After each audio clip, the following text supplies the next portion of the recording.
मैंने खुद से एक सवाल पूछा, अगर दुनिया खत्म होने से पहले तुम्हारे सामने सिर्फ 3 ऑप्शंस रखे जाएं, तो तुम क्या चुनोगे? पहला, अनलिमिटेड फूड और ड्रिंक्स। दूसरा, एक गोल्डन डेजर्ट ईगल जिसके साथ अनलिमिटेड मैगजीन हो। तीसरा, हेयर जेल की एक बोतल जिसे लगाते ही तुम दुनिया के सबसे स्मार्ट इंसान लगने लगो। मुझे पहले से पता था कि ठीक 3 घंटे बाद एक्सट्रीम कोल्ड अपोकलिप्स आने वाला है। इंसानों के जीने की कंडीशंस लगातार खराब होती जाएंगी, ज़ॉम्बी वायरस भी जल्द ही फैलने वाला है और दुनिया का पूरा ऑर्डर और रूल्स धीरे धीरे टूटने लगेंगे। अपोकलिप्स में सबसे बड़ी प्रॉब्लम हमेशा फूड शॉर्टेज होती है, इसलिए मैंने बिना एक पल गंवाए पहला ऑप्शन चुन लिया। Selection successful. होस्ट को अनलिमिटेड फूड एबिलिटी मिल चुकी है। मेरे दिल की धड़कन तेज हो गई। मैंने मन ही मन कहा, मुझे थोड़ा आइस वाली एक कोक चाहिए, बहुत प्यास लगी है। अगले ही पल एक बर्फ जैसी ठंडी कोक मेरे हाथ में आ गई। मैं एक्साइटमेंट रोक ही नहीं पाया। ये सच में काम कर रहा है। कमाल हो गया। अपोकलिप्स आने ही वाला है। अब सर्वाइवल के रूल्स भी बदलने वाले हैं। वो मुश्किल जिंदगी अब मुझे नहीं जीनी पड़ेगी। अब जीने का तरीका बदलने का समय आ गया है। आज से मैं बीफ नहीं खाऊंगा। सिस्टम, मुझे 10 बीफ स्क्यूअर्स दे दो। मैं आराम से बीफ स्क्यूअर्स खा ही रहा था कि तभी मेरी गर्लफ्रेंड का मैसेज आया। मेरा post graduate entrance exam clear हो गया है। अब कुछ बातें साफ कर देनी चाहिए। चलो ब्रेकअप कर लेते हैं। तुम्हें समझना चाहिए कि अब हम दोनों एक ही दुनिया के लोग नहीं रहे। तुम सिर्फ 3,000 रुपए महीने की सैलरी वाले एक वर्कर हो और मैं अब पोस्ट ग्रेजुएट बन चुकी हूँ। मेरा फ्यूचर बहुत बेहतर होगा। मुझे पता है कि मैं तुम्हारे साथ थोड़ा क्रूअल हो रही हूँ। पिछले कुछ सालों तक मेरी पढ़ाई का पूरा खर्च तुमने उठाया, लेकिन मैंने भी अपनी जिंदगी के कई साल दिए हैं।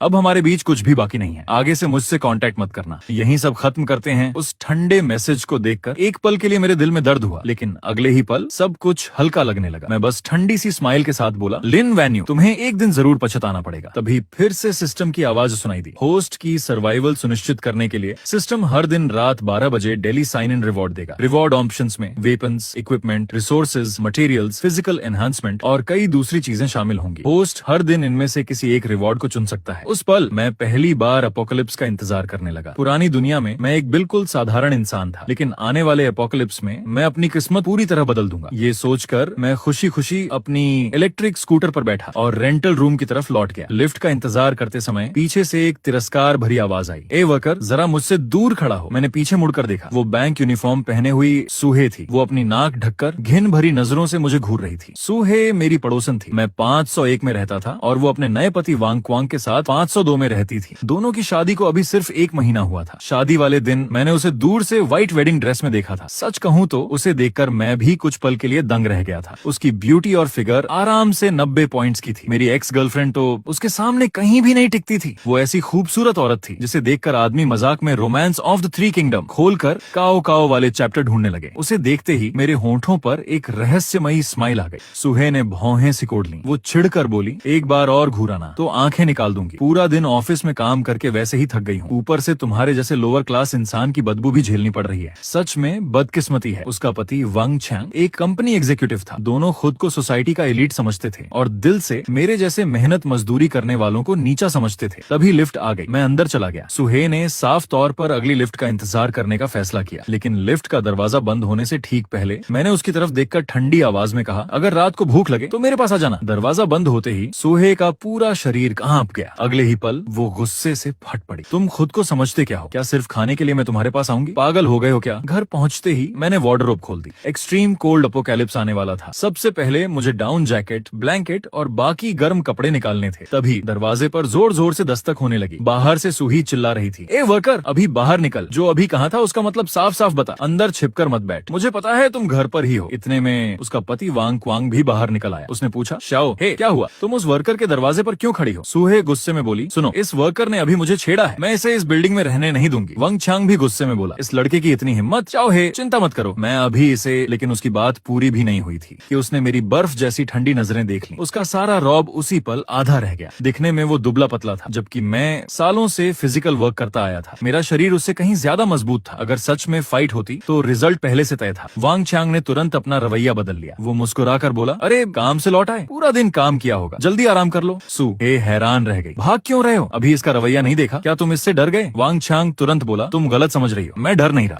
हम सोसाइटी के एलीट फैमिली हैं, हमारी लाइफ खुशहाल है। इसके जैसे लोअर क्लास लोग तो बस हमसे जलते हैं। याद रखना, happy people should step back principle. जब हम खुशहाल हैं तो ऐसे लोगों के सामने एक कदम पीछे हट जाना ही बेहतर होता है। मैंने अपनी जरूरत का सारा बैकअप सामान निकाल लिया। फिर दरवाजे और खिड़कियां अच्छी तरह बंद कर दी और चुपचाप अपोकलिप्स के आने का इंतजार करने लगा। रात होते होते गर्मी से भरी हवा में अचानक ठंडी लहर घुल गई। धीरे धीरे आसमान से रुई जैसी बर्फ गिरने लगी। फिर देखते ही देखते स्नोफॉल पागलों की तरह बरसने लगी। सिर्फ आधे घंटे में टेम्परेचर 30 डिग्री सेल्सियस से सीधे 0 डिग्री सेल्सियस पर आ गया और लगातार नीचे गिरता ही जा रहा था। उसी समय मैं खुशी से मुस्कुरा उठा। रात के 12 बज चुके थे। Today's on sign and reward options. पहला, स्पेशल मटेरियल से बने 10,000 थर्मल सूट्स जो -100 डिग्री सेल्सियस तक की ठंड झेल सकते हैं। दूसरा, यूनिवर्सल वायरलेस बैटरी पैक जो हर इलेक्ट्रॉनिक डिवाइस के साथ कंपैटिबल है। तीसरा, 10,000 टेराबाइट कैपेसिटी वाला USB ड्राइव जिसमें दुनिया की सारी मूवीज, टीवी शोज और तुम्हारी मनचाही कंटेंट मौजूद है। चौथा, जांग रीजन का ऐसा हामी मेलन जिसे खाने से डायबिटीज हो जाती है।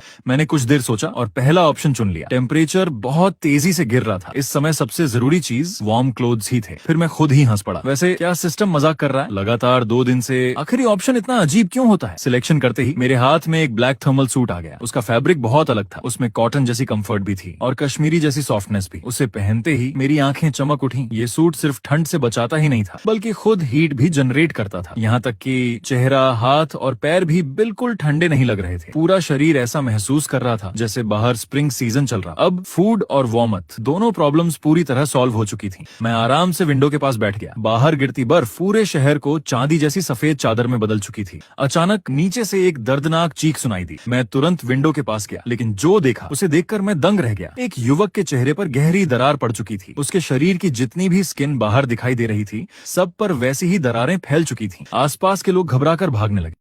लेकिन आधे मिनट से भी कम समय में वो युवक आंखें फाड़कर जमीन पर गिर पड़ा और वहीं उसकी मौत हो गई। लेकिन ये सिर्फ एक मामला नहीं था। बहुत जल्द और भी लोगों के शरीर पर वैसी ही दरारें दिखाई देने लगी। पूरा रेसिडेंशियल कॉम्प्लेक्स अराजकता में डूब गया। मैंने ध्यान से उन लोगों को देखा जिनके शरीर पर दरारें निकली थीं। अभी कुछ देर पहले वो सभी बाहर स्नो में खेल रहे थे। क्या इस स्नो में जहर है? स्नो को छूने के 5 मिनट के अंदर शरीर पर दरारें निकल आती थी और आधे मिनट में मौत हो जाती थी। बस एक बात अभी साफ नहीं थी, क्या स्नो का ये पॉइजन दूसरों में भी फैल सकता है? मैंने गहरी सांस ली। हाँ, ये डिजास्टर सच में खतरनाक है। इतनी ही देर में नीचे 10 से ज्यादा लोग मर चुके थे। मैंने तुरंत फोन निकाला। पॉइजन स्नो जैसे कीवर्ड्स तेजी से ट्रेंडिंग सर्च बन चुके थे। रेजिडेंशियल ग्रुप चैट भी पूरी तरह बिखर चुका था। कोई है, मेरे बच्चे को बचा लो। इस दुनिया को आखिर हुआ क्या है? कुछ लोग अभी भी उम्मीद लगाए बैठे थे। बाहर की डिजास्टर बस थोड़े समय की है, हमें जरूर बचा लिया जाएगा। वहीं कुछ लोग हकीकत समझ चुके थे। किसके पास मिनरल वाटर और फूड है? मैं जितनी कीमत मांगो दूंगा। समझदार लोग महसूस कर चुके थे कि ये कोई ऐसी डिजास्टर नहीं थी जो आसानी से खत्म हो जाए। स्नोफॉल को सिर्फ 1 घंटा हुआ था, लेकिन स्नो की मोटाई आधे मीटर तक पहुंच चुकी थी और रुकने का कोई नाम नहीं ले रही थी। मैंने एक बार फिर डोर्स और विंडोज चेक किए, ये पक्का करने के बाद कि अंदर स्नो नहीं आ सकती। मैं निश्चिंत होकर सो गया। अगली सुबह ठीक 8 बजे मेरी आंख खुली। मैं विंडो के पास गया और बाहर का नजारा देखकर हैरान रह गया। कल जिन लोगों को मैंने देखा था वो अब पूरी तरह स्नो के नीचे दब चुके थे। स्नो की ऊंचाई पहली मंजिल से भी ऊपर पहुंच चुकी थी और टेम्परेचर -30 डिग्री सेल्सियस तक गिर चुका था। बस एक ही राहत की बात थी, फिलहाल स्नोफॉल रुक चुकी थी। लेकिन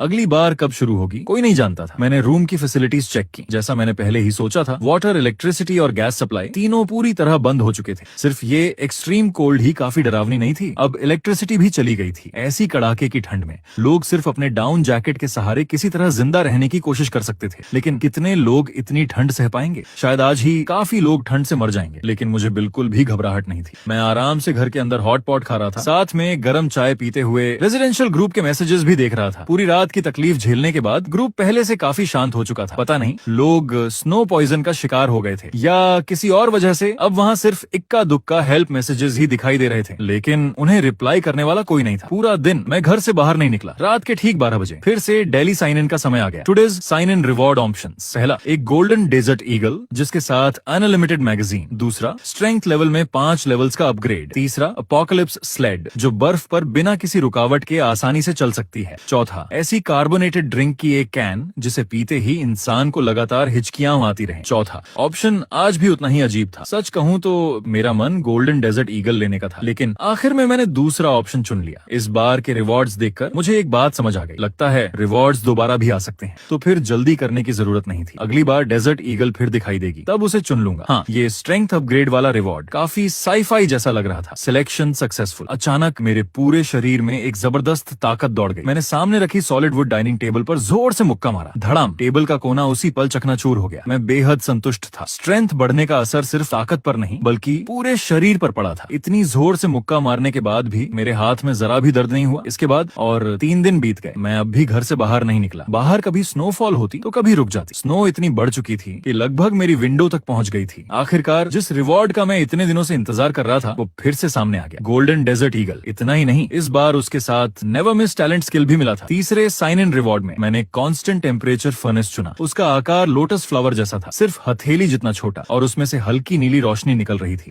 उसे न चार्जिंग की जरूरत थी न फ्यूल की। उसके अंदर पहले से ही भरपूर एनर्जी मौजूद थी। इस फर्नेस का इफेक्ट ये था कि उसे रूम में रखने पर उसके आसपास 3 मीटर के एरिया का टेम्परेचर हमेशा 26 डिग्री सेल्सियस बना रहता था। बस उसकी एक कमी थी, वो दीवार के आर पार काम नहीं करता था। लेकिन मेरे पास तो पूरे 10,000 फर्नेस थे। घर के अलग अलग हिस्सों में कुछ रख दूं तो पूरा घर गर्म हो जाएगा। मैं थोड़ा बेबस होकर मुस्कुरा दिया। ये चीज क्या मेरी थर्मल सूट को बेकार नहीं बना रही? खैर, अब कम से कम घर में आराम से नहा तो सकूंगा। पहले दिन मिले अनलिमिटेड फूड रिवॉर्ड में हॉट वाटर भी शामिल था। उस समय मेरे फोन में अभी थोड़ी बैटरी बची हुई थी। मैंने देखा रेजिडेंशियल ग्रुप में कुछ लोग बेसमेंट पार्किंग में जाकर रिसोर्सेज एक्सचेंज करने की बात कर रहे थे। मुझे लगा ये फैसला काफी समझदारी भरा था। बेसमेंट पार्किंग भले ही बाहर से जुड़ी हुई थी, लेकिन उसके सारे एंट्री और एग्जिट स्नो से पूरी तरह बंद हो चुके थे। हर बिल्डिंग से लोग सेफ्टी पैसेज के जरिए नीचे पहुंच सकते थे। इतने दिनों से घर में अकेले खाना पीना भी अब बोरिंग लगने लगा था, इसलिए मैंने भी नीचे जाकर देखने का फैसला किया। बेसमेंट पार्किंग पहले से ही लोगों से भरी हुई थी। मैंने एक नजर में अंदाजा लगाया, पूरे रेजिडेंशियल कॉम्प्लेक्स में 15 बिल्डिंग्स थी और कुल मिलाकर लगभग 3,700 रेजिडेंट्स रहते थे। लेकिन पार्किंग में सिर्फ 600 के आसपास लोग ही मौजूद थे। मतलब सिर्फ 5 दिनों में रेजिडेंशियल कॉम्प्लेक्स से बहुत से लोग गायब हो चुके थे। फिर मैंने सोचा असल वजह सिर्फ स्नो नहीं थी। स्नोफॉल आधी रात के बाद शुरू हुई थी। ज्यादातर लोग उसके सीधे कांटेक्ट में नहीं आए थे। शायद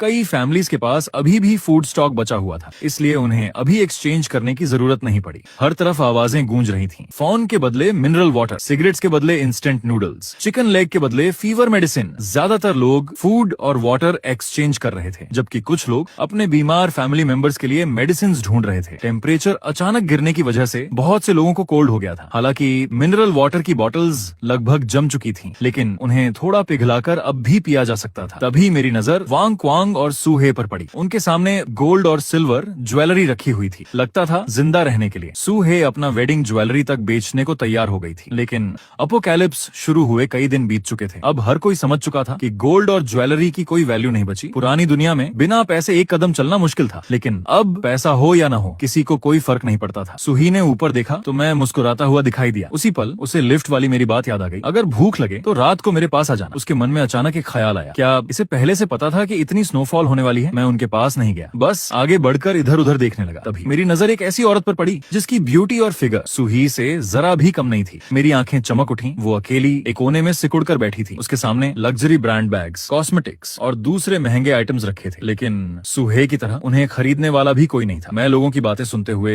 यूजफुल इन्फॉर्मेशन इकट्ठा करने लगा। थोड़ी देर में मैंने 3 अहम बातें समझ ली। पहली बात, स्नो पॉइजन सिर्फ स्किन कांटेक्ट से फैलता है। ये एयरबोर्न नहीं है। ये एक अच्छी खबर थी, वरना कोई भी विंडो या डोर खोलने की हिम्मत नहीं करता। दूसरी बात, कुछ लोग भूख से मजबूर होकर बाहर निकल चुके थे। उन्होंने पाया कि अगर स्किन सीधे स्नो को टच न करे तो कम स्नो वाले एरिया में चला जा सकता है। लेकिन अब सबसे बड़ी प्रॉब्लम थी स्नो की गहराई। रेजिडेंशियल कॉम्प्लेक्स की रोड्स पर स्नो 3 मीटर से भी ज्यादा जमा हो चुकी थी। कोई भी इंसान चलकर बाहर नहीं जा सकता था। कुछ लोग घर के टूल से व्हीकल्स मॉडिफाई करने की बातें भी कर रहे थे। उन्हें उम्मीद थी कि शायद कार से बाहर निकला जा सके, लेकिन मुझे ये सब बेकार लगा। इतनी गहरी स्नो में एक्सकेवेटर तक फंस जाए तो कार क्या करेगी? इससे सिर्फ एक बात साफ होती थी, लोगों के रिसोर्सेज अब बहुत तेजी से खत्म हो रहे थे। तीसरी खबर मुझे सबसे ज्यादा परेशान कर गई। स्नो पॉइजन से मरने वाले हर इंसान की प्यूपिल्स पूरी तरह ग्रे व्हाइट हो चुकी थी और उनकी बॉडीज बेहद अजीब और टेढ़ी मेढ़ी मुद्रा में जम गई थी। उन्हें देखकर रीढ़ तक सिहर जाती थी। मेरे मन में अचानक ख्याल आया, कहीं ये सब आगे चलकर ज़ॉम्बीज तो नहीं बन जाएंगे? जितना ज्यादा मैं सोचता उतना ही यकीन बढ़ता गया। अगर कभी वेदर गर्म हुआ और ये बॉडीज पिघल गईं, तो शायद ये फिर से जिंदा हो जाए। लगता है आगे से जब भी स्ट्रेंथ बढ़ाने वाला रिवॉर्ड मिले उसे बिना सोचे चुन लेना चाहिए। जितना मैं ताकतवर बनूंगा उतनी ही सर्वाइवल की उम्मीद बढ़ेगी। तभी एक आदमी धीरे से मेरे पास आया। उसका नाम लियू जिए था। वो धीमी आवाज में बोला, हैंडसम, ये सारे बैग्स बहुत महंगे लग्जरी ब्रांड्स के हैं, क्या इनके बदले थोड़ा फूड मिल सकता है? मैंने सिर हिलाया। इन चीजों की अब कोई वैल्यू नहीं है, कुछ प्रैक्टिकल हो तो दिखाओ। लियू जिए का चेहरा एकदम उतर गया। वो भी जानता था कि इस समय लग्जरी ब्रांड बैग्स की कीमत रद्दी से ज्यादा नहीं थी। हर इंसान ठंड से काम कांप रहा था, सब भूखे थे। ऐसे समय में किसे सजने संवरने की पड़ी थी। लियू जे अकेला रहता था, उसका सहारा बनने वाला कोई नहीं था। ऐसी बेरहम दुनिया में शायद उसके पास सबसे कीमती चीज अब सिर्फ वो खुद ही बचा था, लेकिन वो अभी उस आखिरी हद तक जाने के लिए तैयार नहीं था। कुछ देर चुप रहने के बाद वो बोला, तो ये चलेगा? उसने झिझकते हुए जेब से एक काला प्लास्टिक बैग निकाला। मैंने बैग हाथ में लिया, वजन काफी था। खोलकर देखा तो अंदर अलग अलग मॉडल्स के पावर बैंक्स बिल्कुल करीने से रखे हुए थे। मैं मन ही मन हंसा। मुंह से तो मुझे हैंडसम कह रहा है, लेकिन दिल में मुझे चलता फिरता चार्जिंग स्टेशन समझ रहा होगा। लियू जी तुरंत बोला, सब फुल चार्ज है, अभी इस्तेमाल कर सकते हो। मैंने प्लास्टिक बैग वापस उसकी तरफ फेंक दिया। इसे वापस ले जाओ। असल में मैं उसे सीधे मना करने वाला था, लेकिन मैंने लंबा खेल खेलने का फैसला किया। मैंने जेब से एक ब्रेड निकाली और उसके सामने हिलाते हुए कहा, अगर खाना चाहिए तो मेरे घर आ जाना, हम दोनों एडल्ट हैं। मेरा मतलब समझ ही गए होंगे। इतना कहकर मैंने उसे एक मीनिंगफुल लुक दिया और मुड़कर वहां से चला गया। लियू जे ने होंठ भींच लिए। उसके मन में जबरदस्त संघर्ष चल रहा था। अगर ये पहले वाली दुनिया होती तो मैं ऐसे आदमी की तरफ देखता भी नहीं, लेकिन आज मुझे खुद उसके पास जाना पड़ रहा है। उसे बेहद गुस्सा आ रहा था, लेकिन उसके पास कोई दूसरा रास्ता भी नहीं था, क्योंकि फूड उसी के पास था। मैं फिर से अपना अगला टारगेट ढूंढने लगा। सिर्फ 2 मिनट ही बीते थे कि अचानक बिल्डिंग 7 के सेफ्टी पैसेज से 3 हट्टे कट्टे आदमी बाहर निकले। उनके हाथों में बड़े बड़े किचन नाइव्स थे। आगे चल रहा आदमी ब्रदर लॉन्ग था। उसके चेहरे पर ऐसा रौब था कि पहली नजर में ही समझ आ जाए ये आसान आदमी नहीं है। उसने जोर से चिल्लाया, ब्रदर्स चलो शुरू हो जाओ। वो सबसे पहले पास के एक स्टॉल की तरफ दौड़ा। स्टॉल लगाने वाली लगभग 70 साल की एक बुजुर्ग महिला थी। उसके सामने सिर्फ एक कैन एल्डरली मिल्क पाउडर रखा था। ब्रदर लॉन्ग ने वो कैन झपट कर उठा लिया। बुजुर्ग महिला घबरा कर चिल्लाई, वापस करो, वो मेरा है। उसने ब्रदर लॉन्ग का हाथ पकड़ लिया, क्योंकि उसी मिल्क पाउडर के बदले उसे फूड मिलने की उम्मीद थी। ब्रदर लॉन्ग की आंखों में ठंडी हत्या की चमक उभरी। उसने बिना झिझक किचन नाइफ उठाया और सीधा नीचे वार कर दिया। बुजुर्ग महिला बिना आवाज किए वहीं गिर पड़ी। उसी पल भीड़ में किसी ने चीख मार दी, किसी ने हत्या कर दी। एक ही पल में पूरी बेसमेंट पार्किंग में भगदड़ मच गई। हर इंसान जान बचाकर भागने लगा, लेकिन मैं बिल्कुल शांत था। पहले ही साइन इन में मैं फिजिकल एनहांसमेंट चुन चुका था। ये तीनों आदमी मेरे सामने कुछ भी नहीं थे, लेकिन मुझे दूसरों के मामलों में पड़ने का कोई शौक नहीं था। मैं बस भागती हुई भीड़ के साथ धीरे धीरे अपने घर की तरफ बढ़ने लगा। इतने दिनों बाद आखिरकार दुनिया का ऑर्डर टूटना शुरू हो चुका था। सर्वाइवल के सामने गुडनेस और ह्यूमैनिटी दोनों की कोई कीमत नहीं बचती।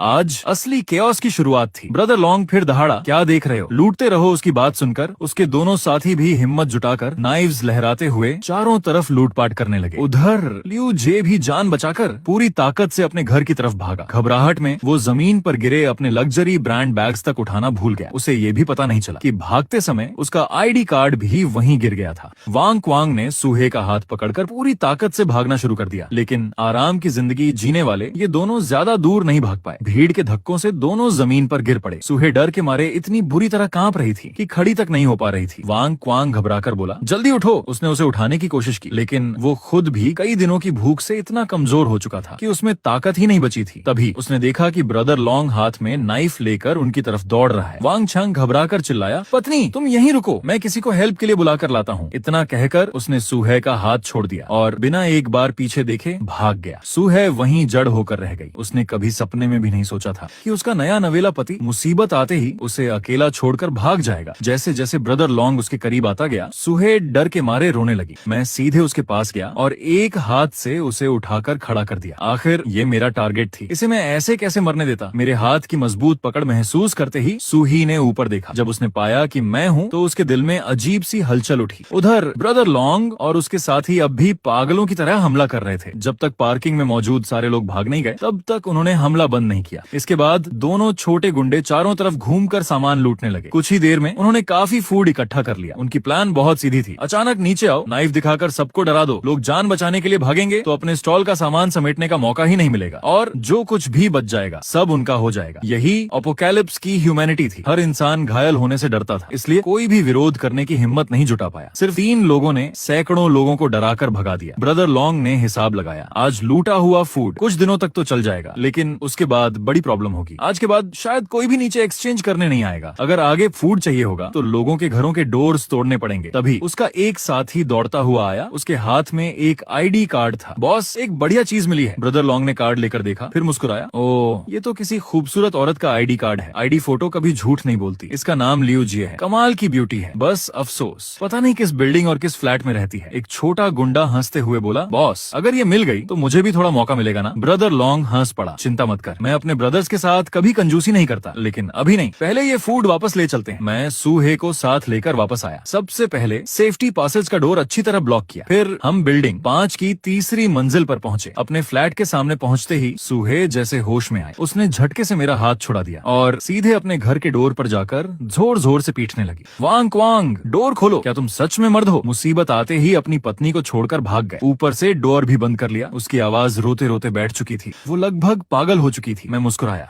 अपने फ्लैट का डोर खोला और डोर फ्रेम से टिककर पूरा तमाशा देखने लगा। उधर वांग क्वांग अंदर कांपता हुआ छिपा बैठा था। बाहर की आवाजों सुनकर उसने डरते डरते पीफोल से झांका। जब उसने देखा कि बाहर सिर्फ मैं और सूहे हैं, तब जाकर उसकी हिम्मत लौटी। उसने धीरे से डोर खोला। श्याओहे, तुम ठीक हो? जल्दी अंदर आ जाओ, कहीं वो लोग फिर वापस न आ जाएं। सूहे गुस्से से कांपते हुए चिल्लाई, वांग छांग, तुम किस बात के मर्द हो? शादी के समय क्या क्या वादे किए थे और जरा सी मुसीबत आते ही मुझे छोड़कर भाग गए। मैं सच में अंधी थी जो तुमसे शादी कर ली। मुझे पास खड़ा देखकर वांग क्वांग का चेहरा और भी बदसूरत हो गया। वो जल्दी जल्दी बोला, श्याओहे, मेरी बात सुनो, मैं डरा नहीं था। मैं हेल्प बुलाने गया था, लेकिन कोई भी मेरी मदद करने को तैयार नहीं हुआ। मेरे पास कोई दूसरा रास्ता नहीं था, इसलिए मैं वापस आया। सोचा कोई टूल लेकर तुम्हें बचाने जाऊं। तुम्हें मुझ पर भरोसा करना होगा। सूहे ने तुरंत पूछा, अगर ऐसा था तो डोर क्यों बंद कर लिया था? वांग क्वांग एकदम चुप हो गया। उसके पास कोई जवाब नहीं था। सूहे फिर रो पड़ी। घर में खाने पीने की हर चीज खत्म हो चुकी है। अभी मेरा गोल्ड ब्रेसलेट भी खो गया। अब आगे क्या होगा? मैं अभी इतनी जवान हूँ, क्या सच में तुम्हारे साथ भूख से मर जाऊंगी? जितना वो बोलती गई उतनी ही ज्यादा टूटती गई। आखिर में वो फूट फूट कर रोने लगी। उस समय सू ही पूरी तरह बेबस थी और वंग छियांग भी कुछ नहीं कर सकता था। वो खुद को चाहे सोसाइटी का एलीट समझता हो, सालाना लाखों कमाता हो, लेकिन ऐसी सिचुएशन के सामने वो बिल्कुल बेबस था। अचानक उसकी नजर मुझ पर पड़ी। तभी उसे कुछ अजीब लगा। इसका चेहरा इतना हेल्थी क्यों लग रहा है? ऐसा बिल्कुल नहीं लगता कि ये कई दिनों से भूखा हो। वो तुरंत मेरे पास आया। ब्रदर, क्या तुम्हारे घर में अभी भी फूड है? मैंने शांत होकर जवाब दिया, हाँ, और काफी है। उसकी आंखें चमक उठी। बहुत बढ़िया, थोड़ा हमें भी दे सकते हो? मैं मुस्कुराया, बिल्कुल नहीं। मैंने जेब से एक ठंडी कोक निकाली, कैन खोली, एक लंबा घूंट पिया, फिर संतोष से डकार लेते हुए बोला, सर्दियों में आइस कोल्ड कोक पीने का मजा ही कुछ और है। ये देखकर वांग क्वांग और सूहे की आंखें गुस्से से लाल हो गईं। उन्हें देखकर मुझे अंदर ही अंदर हंसी आ रही थी। एपोकैलिप्स से पहले ये दोनों मुझे देखकर मुंह फेर लेते थे, लेकिन अब मैं इनके लिए ऐसी ऊंचाई पर पहुंच चुका था जहां ये चाहकर भी नहीं पहुंच सकते थे। वांग क्वांग ने जबरदस्ती मुस्कुराते हुए कहा, हम पड़ोसी हैं, कहते हैं ना, दूर के रिश्तेदार से अच्छा पास का पड़ोसी होता है। बस थोड़ा सा फूड दे दो। डिजास्टर खत्म होने के बाद मैं तुम्हें अपनी कंपनी में जॉब दिला दूंगा। 6,000 रुपए महीना दूंगा, नहीं 8,000 रुपए महीना। उसकी बात सुनकर मैं जोर से हंस पड़ा। ये आदमी अब तक रियलिटी समझ ही नहीं पाया था। मैंने एक फ्राइड चिकन निकाला, उसका एक बाइट लिया और मुस्कुराकर बोला, आइस कोल्ड कोक के साथ फ्राइड चिकन ही सबसे ज्यादा मजा देता है। दोनों पति पत्नी वहीं खड़े रह गए।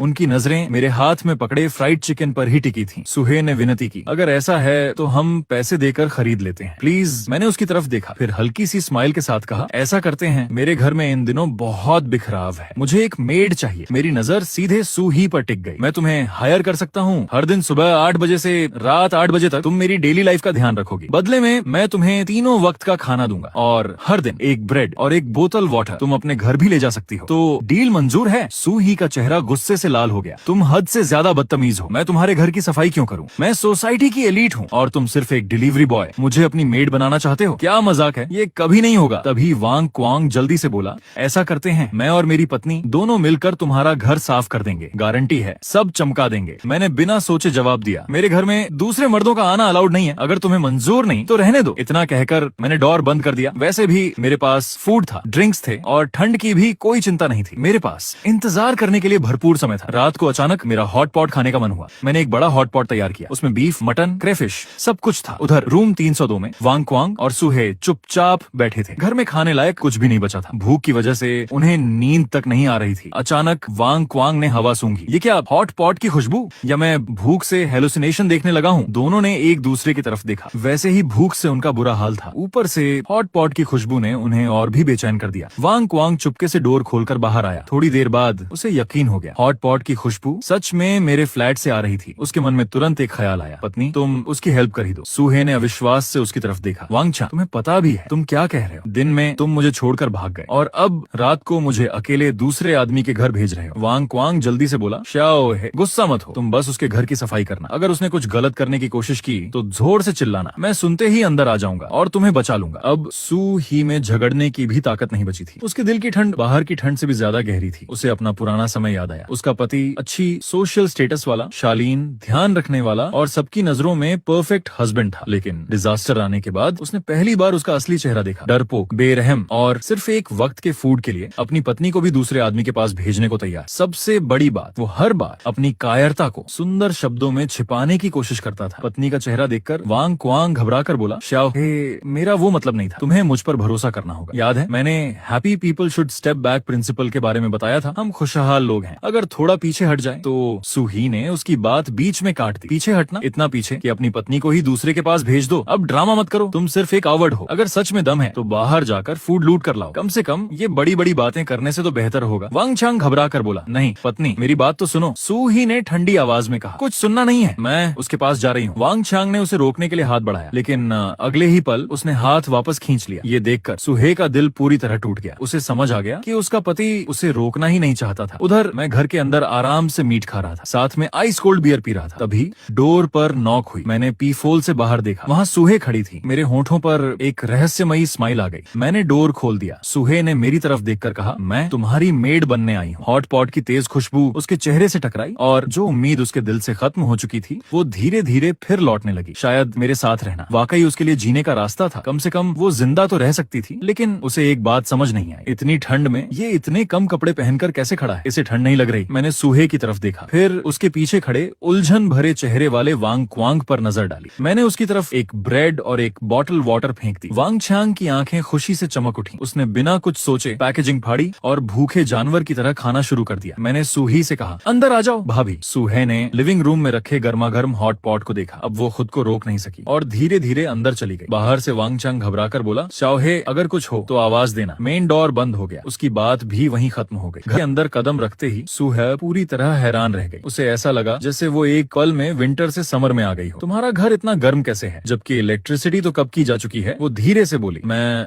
2 दिनों से कुछ नहीं खाया, क्या पहले थोड़ा खाने को मिल सकता है? मैं हल्का सा मुस्कुराया, लगता है तुम अपनी पहचान भूल गई हो, मुझे मास्टर कहो। सूहे गुस्से से भर उठी। वो कुछ कहने ही वाली थी कि तभी उसके पेट में भूख से जोर की मरोड़ उठी। उसे याद आया, अभी थोड़ी देर पहले उसके पति ने ब्रेड मिलने के बाद उसे एक बाइट तक देने की नहीं सोची थी। उसकी आंखें फिर लाल हो गईं। वो सोसाइटी की एलीट थी और आज उसे अपने ही नजरिए से एक लोअर क्लास इंसान को मास्टर कहना पड़ रहा था। लेकिन उसके पास और कोई रास्ता भी नहीं था। आखिर उसने धीरे से कहा, मास्टर। मैंने संतुष्टि से सिर हिलाया, फिर उसकी तरफ A4 पेपर का एक पेज बढ़ा दिया। ये मैड रूल्स हैं, इन्हें ध्यान से पढ़ो और पूरी तरह फॉलो करना। सूहे ने हैरानी से पेपर उठाया। जैसे ही उसने पढ़ना शुरू किया, उसकी आंखें पूरी तरह फैल गईं। Made rules. 1, मेड घर के अंदर हमेशा वही मेड आउटफिट पहनेगी जो मास्टर तय करेगा। रूल तोड़ने पर 1 दिन तक फूड नहीं मिलेगा। 2, मास्टर की हर बात ऑर्डर मानी जाएगी। अगर जवाब दिया या बहस की तो उसे तुरंत जॉब से निकाल दिया जाएगा। जब भी मास्टर घर वापस आए, मेड को खड़े होकर सम्मान के साथ ग्रीटिंग करनी होगी। रूल तोड़ने पर 1 दिन तक फूड नहीं मिलेगा। सूहे का चेहरा गुस्से से लाल हो गया। ये हद से ज्यादा है, तुम मेरी बेइज्जती कर रहे हो। मैं वापस जा रही हूँ। मैंने उसकी तरफ ठंडी नजरों से देखा, फिर जेब से गोल्डन डेजर्ट ईगल निकाली और उसकी पीठ की तरफ गन तान दी। जो लोग बात नहीं मानते, अगर उन्हें अपने घर वापस जाने दिया तो वो देर सवेर खतरा बन ही जाते हैं। ऐसे लोगों को जिंदा छोड़ने की जरूरत नहीं होती। सूही डोर तक पहुंची। उसने हैंडल पकड़ लिया, लेकिन उसका हाथ वहीं रुक गया। कांस्टेंट टेम्परेचर फर्नेस की रेंज से बाहर निकलते ही हड्डियां जमा देने वाली ठंड फिर से उसके शरीर में उतर आई। आखिरकार उसने हार मान ली। वो उस बर्फ जैसे ठंडे घर में वापस नहीं जाना चाहती थी, अपने निकम्मे पति का सामना नहीं करना चाहती थी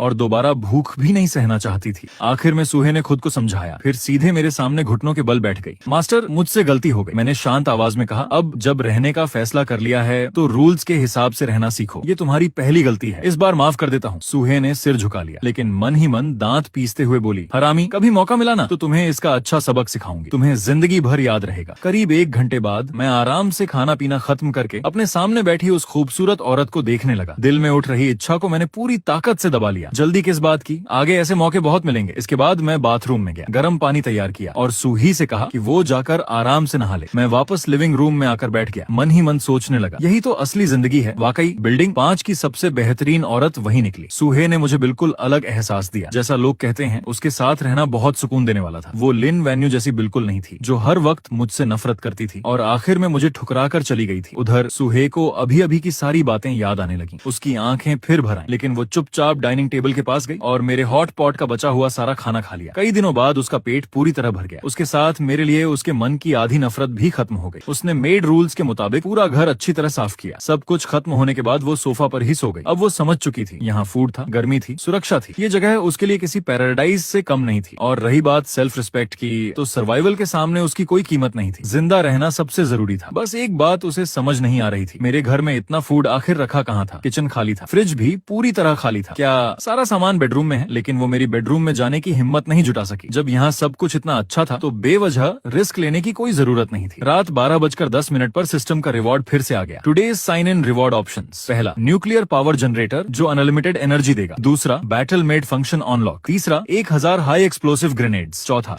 ऐसी सॉक्स की एक जोड़ी जिससे कभी बदबू नहीं आएगी। मेरा मन हाई एक्सप्लोसिव ग्रेनेड्स लेने का था, लेकिन अभी की सिचुएशन में मेरे पास पिस्टल पहले से थी। इस समय ग्रेनेड्स उतने यूजफुल नहीं थे। बाद में फिर ऑप्शन आया तो ले लूंगा। बैटल मेड ये क्या चीज है? क्यूरियोसिटी की वजह से मैंने दूसरा ऑप्शन चुन लिया। सिलेक्शन पूरा होते ही सिस्टम पैनल में एक नया टैब दिखाई दिया। मैंने उसे खोला। सूही की पूरी इन्फॉर्मेशन सामने आ गई। नेम सूही, मेजरमेंट्स 34, सी 20 36, system rating 82, current level 1, made outfit 55। मैंने ठुड्डी सहलाते हुए सोचा, बाकी सब तो समझ में आ रहा था, लेकिन मैड आउटफिट 55 का मतलब क्या था? ये तो वो आउटफिट नहीं हो सकता जो मैंने अपने हिसाब से बनवाया था। शायद ये कोई सिस्टम आइटम था। मैड को लेवल अप करने का तरीका भी बड़ा दिलचस्प था। ये किसी गेम स्किल जैसा था। काम करवाने से मेड एक्सपीरियंस बढ़ेगा। एक्सपीरियंस फुल होते ही उसका लेवल अप हो जाएगा। मेड का मैक्सिमम लेवल होस्ट के लेवल का आधा हो सकता था। यानी अभी के लिए मैं ज्यादा से ज्यादा सूही को लेवल 3 तक पहुंचा सकता था। मुझे याद आया, सिस्टम से मिले +5 लेवल्स की वजह से मेरी फिजिकल एबिलिटी हर तरह से बढ़ चुकी थी। ध्यान रहे, हर तरह से। मैं मुस्कुराया। सूहे को लेवल अप कराने को लेकर मुझे पूरा कॉन्फिडेंस था। उधर उस पूरी रात वांग क्वांग बिस्तर पर करवटें बदलता रहा। उसे जरा भी नींद नहीं आई। मेरे फ्लैट से आती आवाजें बार बार उसके दिमाग में गूंज रही थीं। उसे गुस्सा तो बहुत आ रहा था, लेकिन कुछ कर भी नहीं सकता था।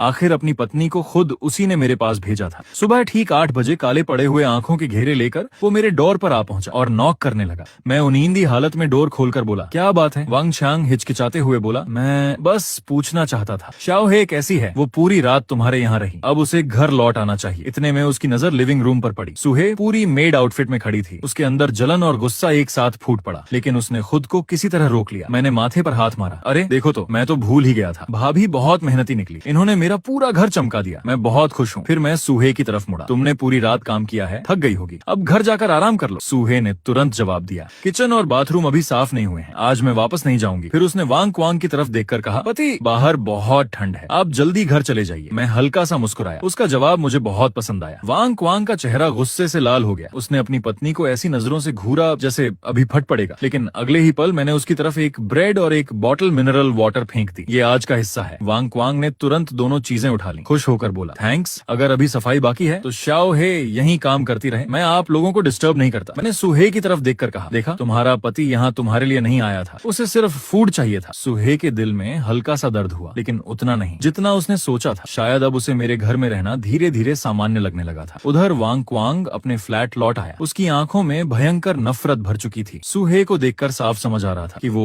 पूरी तरह उसके कब्जे में जा चुकी है। शायद वो पहले से ही वहाँ जाना चाहती थी। नहीं, मुझे कोई तरीका निकालना होगा। उसके घर का सारा फूड मुझे हर हाल में अपने हाथ लगाना है। बिल्डिंग 5 के सेफ्टी पासेज में अब काफी सर्वाइवर्स इकट्ठा हो चुके थे। चारों तरफ नजर डालते ही वांग क्वांग के दिल में ठंड उतर गई। पूरी बिल्डिंग में जिंदा बचे लोगों की संख्या 100 से भी कम थी। बाकी लोग या तो ठंड से मर चुके थे, या भूख से, या फिर स्नो पॉइजन की वजह से। वांग छांग ने ऊंची आवाज में कहा, सभी लोग सुनिए, सिचुएशन बहुत गंभीर है। मेरा मानना है कि अब हमें एकजुट होना होगा। कल पूरे रेजिडेंशियल कॉम्प्लेक्स के लोग बेसमेंट पार्किंग में ट्रेड करने गए थे, लेकिन ब्रदर लॉन्ग और उसके लोगों ने सब लूट लिया। अब कोई भी वहाँ जाने की हिम्मत नहीं करेगा। अगर ऐसा ही चलता रहा तो हमारी हालत और भी खराब होगी। इसलिए मेरा प्रपोजल है कि हम बचे हुए फैमिलीज एक अलायंस बनाएं, रिसोर्सेज शेयर करें, सब मिलकर इस क्राइसिस का सामना करें। भीड़ में से किसी ने तुरंत कहा, बड़ी बड़ी बातें मत करो, सब भूखे हैं, रिसोर्सेज शेयर कैसे होंगे? वांग छांग बोला, सबसे पहले हर फैमिली से एक हेल्थी एडल्ट निकलेगा। हम मिलकर एक गार्ड टीम बनाएंगे। फिर बिल्डिंग 101 से शुरू करेंगे और डोर टू डोर जाकर रिसोर्सेज कलेक्ट करेंगे। जिस घर में कोई जिंदा नहीं होगा उसका सारा सामान उठा लिया जाएगा। ब्रदर लॉन्ग के लोग अब हत्या तक करने लगे हैं। अगर हम कुछ नहीं करेंगे तो अगला नंबर हमारा होगा। पार्किंग का सेफ्टी डोर भी उन्हें ज्यादा देर नहीं रोक पाएगा। इसलिए रिसोर्सेज कलेक्ट करने के लिए हमें ग्रुप में चलना होगा। अगर ब्रदर लॉन्ग मिल भी गया तो डरने की जरूरत नहीं, वो सिर्फ 3 लोग हैं और हम 10 से ज्यादा। भीड़ में से किसी ने पूछा, तो फिर जो रिसोर्सेज मिलेंगे उनका बंटवारा कैसे होगा? वांग क्वांग बोला, जो गार्ड टीम में शामिल होगा उसी को रिसोर्सेज मिलेंगे। तभी एक महिला बोली, लेकिन मेरे घर में कोई हेल्दी एडल्ट नहीं है। मेरे पति शायद बाहर स्नो पॉइजन से मर चुके हैं।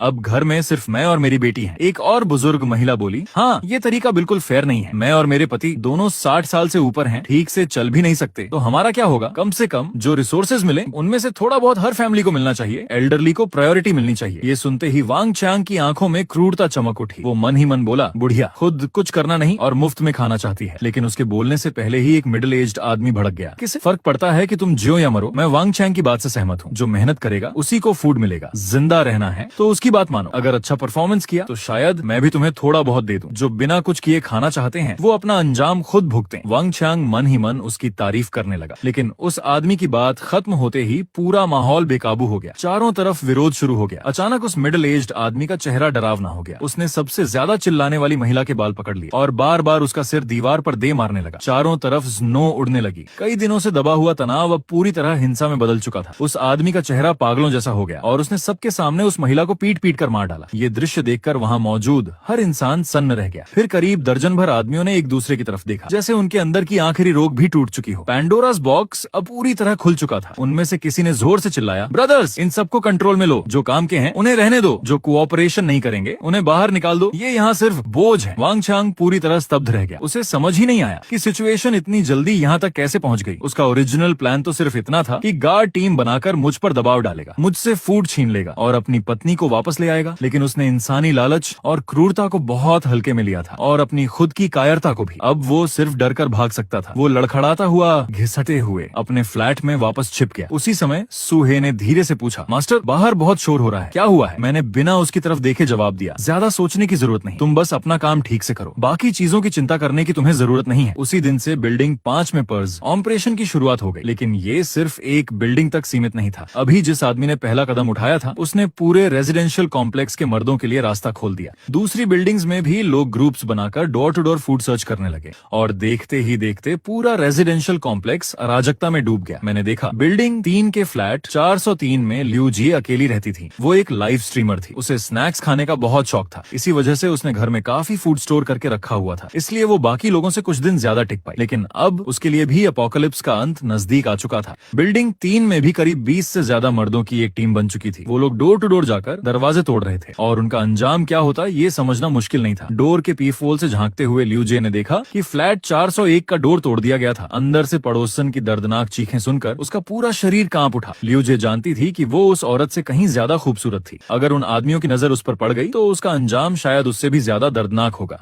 अचानक उसे कल बेसमेंट पार्किंग में मिला वो आदमी याद आया। उसने कहा था कि वो बिल्डिंग 5 फ्लैट 301 में रहता है। मुझे किसी भी तरह उससे मदद मांगनी होगी। बाहर सिचुएशन पूरी तरह बेकाबू हो चुकी थी। बहुत जल्द उनका अगला टारगेट उसी का फ्लैट बनने वाला था। लियू जी बिना देर किए सीधे बालकनी की तरफ भागी। किस्मत अच्छी थी, आज स्नो नहीं गिर रही थी। उसने सावधानी से विंडो पर जमी बर्फ हटाई, फिर जल्दी से विंडो खोली और बाहर झुककर देखने लगी। बिल्डिंग 3 और बिल्डिंग 5 के बीच सिर्फ 20 मीटर का फासला था और उसकी विंडो से सीधे मेरी बालकनी दिखाई दे रही थी। उसने एक पल भी नहीं सोचा। घर में रखी बॉटल, जार और जो भी हाथ लगा सब बाहर फेंकना शुरू कर दिया ताकि विंडो पर आवाज करके मेरा ध्यान अपनी तरफ खींच सके। लेकिन उसकी ताकत कम थी, एम भी ठीक नहीं था। उसने कई बार कोशिश की पर कुछ भी मेरी विंडो तक नहीं पहुंचा। उसकी बेचैनी बढ़ती जा रही थी। आखिरकार एक स्किन केयर बॉटल सीधे मेरी विंडो से टकराई। बॉटल नहीं टूटी लेकिन टक्कर की आवाज काफी तेज थी। उसी समय मैं सूही को मेड रूल समझा रहा था। आवाज सुनते ही मैं बालकनी की तरफ चला गया। मैंने भौहें सिकोड़कर बाहर देखा। वहाँ लियू जे मुझे हाथ हिलाकर इशारा कर रही थी, जल्दी मुझे बचाओ, वो लोग अंदर घुसने वाले हैं। उसी समय 401 के अंदर मौजूद एक आदमी चौंक गया। मुझे किसी औरत की आवाज सुनाई दी। वो हैरानी से उठकर खड़ा हो गया। सोफा पर बैठा मजबूत शरीर वाला एक आदमी सिगरेट मुंह में दबाए गंभीर नजरों से डोर की तरफ देखने लगा। बॉस, आवाज इसी फ्लोर से आई है। उस आदमी का नाम लिन हाओ था और वही बिल्डिंग 3 का लीडर था। आवाज 403 से आई है। उस फ्लैट में एक औरत रहती है। लिन हाओ ने हाथ हिलाया और सबको लेकर सीधे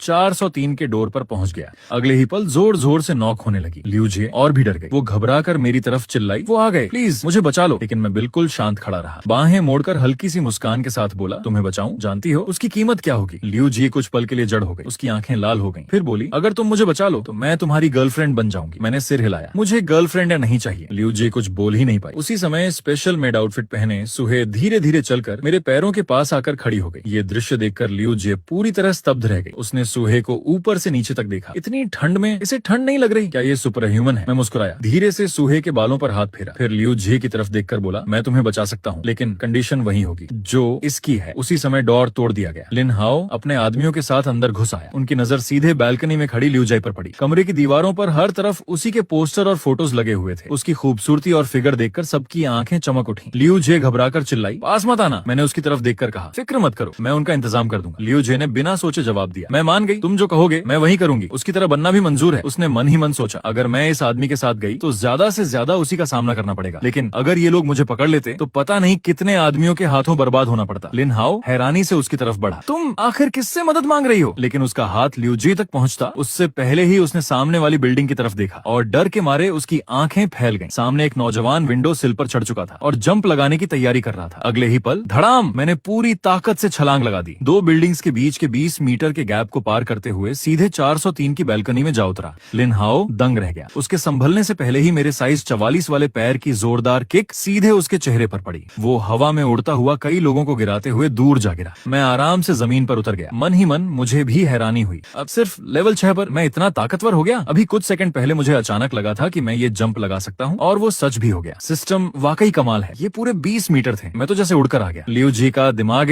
पूरी तरह सुन्न हो चुका था। वो मुझे घूरते हुए हकलाकर बोली, तुम यहाँ आए कैसे? दूसरी तरफ लिन हाओ किसी तरह उठकर खड़ा हुआ। अब उसकी आंखों में थोड़ा डर था, लेकिन उसे याद आया कि उसके साथ 20 से ज्यादा आदमी हैं और सबके हाथ में नाइफ है। ये सोचकर उसका कॉन्फिडेंस वापस आ गया। छोकरे, हीरो बनकर लड़की बचाने आया है, पहले ये तो देख हम कितने लोग हैं, चुपचाप हथियार डाल दे। उसके आदेश देते ही बाकी लोग भी किचन नाइफ और फ्रूट नाइफ निकालकर मेरी तरफ दौड़ पड़े। मैं हंस पड़ा। अच्छा हुआ, इसी बहाने आज अपनी असली ताकत भी टेस्ट हो जाएगी। मैंने होठों पर जीभ फेरी। गन निकालने का कोई इरादा नहीं था। मैंने मुट्ठी भींची और सबसे पास वाले आदमी पर जोरदार पंच मार दिया। लिन हाओ का मुंह खुला का खुला रह गया। ये इंसान है भी या नहीं? इतनी भयानक ताकत। ये सब देखकर लियू जी की आंखें उलट गईं और वो वहीं बेहोश होकर गिर पड़ी। मैंने भी अपनी मुट्ठी को हैरानी से देखा, फिर जमीन पर गिरी एक किचन नाइफ उठाई और उन सबकी तरफ देखकर ठंडी मुस्कान के साथ बोला, लेडीज एंड जेंटलमैन, डिलीवरी आ चुकी है। अब तुम सबको तुम्हारी मंजिल तक पहुंचाने का समय आ गया है। मेरी आवाज उन्हें किसी डेविल की फुसफुसाहट जैसी लगी। पता नहीं किसने पहले चिल्लाया, भागो। अभी अभी बनी पूरी टीम पलक झपकते ही बिखर गई। सब लोग डोर की तरफ भागने लगे। लिन हाओ सबसे आगे भागा, लेकिन 20 से ज्यादा लोग एक छोटे से डोर से एक साथ कैसे निकलते? पूरा एंट्रेंस जैम हो गया। चारों तरफ अफरा तफरी मच गई। मैंने किसी की परवाह नहीं की। आधे लोग भागने में कामयाब हुए, बाकी वहीं रह गए। मैं आराम से फ्लैट 403 से बाहर निकला। हॉलवे अब पूरी तरह खाली था। मैंने हाथ में पकड़ी टूटी हुई किचन नाइफ एक तरफ फेंक दी। तभी फ्लैट 401 का डोर खुला दिखाई दिया। अंदर वही औरत जो अभी जिंदा थी किसी तरह घिसटते हुए डोर तक आई और कमजोर आवाज में मुझसे मदद मांगने लगी। मैंने उसकी तरफ देखा। उसकी उम्र करीब 30 से 40 साल रही होगी। चेहरा भी ठीक ठाक था। अगर उसके साथ ये हादसा न हुआ होता तो उसमें अलग ही आकर्षण होता, लेकिन अब वो मरने की कगार पर थी। शायद ये उसका आखिरी होश था। उसने मेरी तरफ उम्मीद भरी नजरों से देखा। प्लीज मेरी बेटी, मैंने बिना भाव बदले जवाब दिया। मुझे दिलचस्पी नहीं है। इतना कहकर मैं मुड़ गया। उसकी आंखों की आखिरी उम्मीद भी बुझ गई। उसने जोर से अपना सिर फ्लोर पर मारा। उसकी सांसें टूट रही थीं, लेकिन मरने से पहले उसने बड़ी मुश्किल से कुछ शब्द निकाले। Jiangcheng university of science and technology.